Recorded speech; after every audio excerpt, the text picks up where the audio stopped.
for Jimmy Marquez and Simon Wood. Please po, be there. Sana po makarating kayong lahat. Yun. Meron ka bang gustong pasalamatan? Ayun, gusto ko magpasalamat sa Bell Essentials, sa Sons of Strong and Long, sa Juan and Julier. Ayun, basta lahat po. Jollibee. Yan po. Nasabihan ko saan ka pa pupunta pagkatapos ito o magre-rest? As in, ang dami nagtatanong kung pupunta ka daw sa mall, sa ano? saan ba ang next natin? Okay. Hindi siya. Ang dami pa siya pupuntahan. Kami pupunta mamaya. Okay, sa Jollibee daw mamaya. So, ano? Ayan.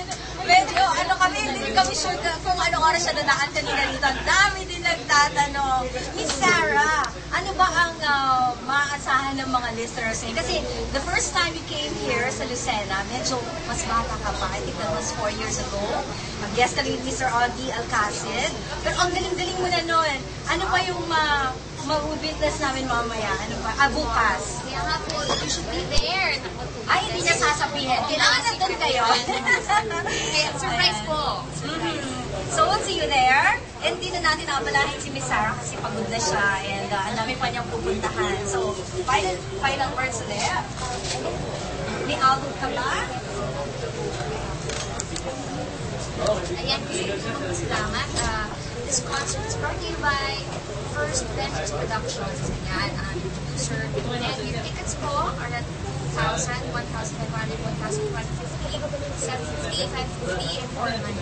Okay. And magkakaroon ka rin ng concert sa Manila, no? Yes, mura po. pa nga. Ito, 2,000. I think sa Araneta is 3,150. So, this is your chance. Mas mura dito sa Lucena. Yes, po. Nakaloob-looban. November 7 po, I'll be having my next big concert at the Araneta for the Seal Record Breaker. Anong bago mong CD ngayon? Release po ng Christmas album. Christmas album. Sana mapadalan ka agad ng Love Radio Lucena.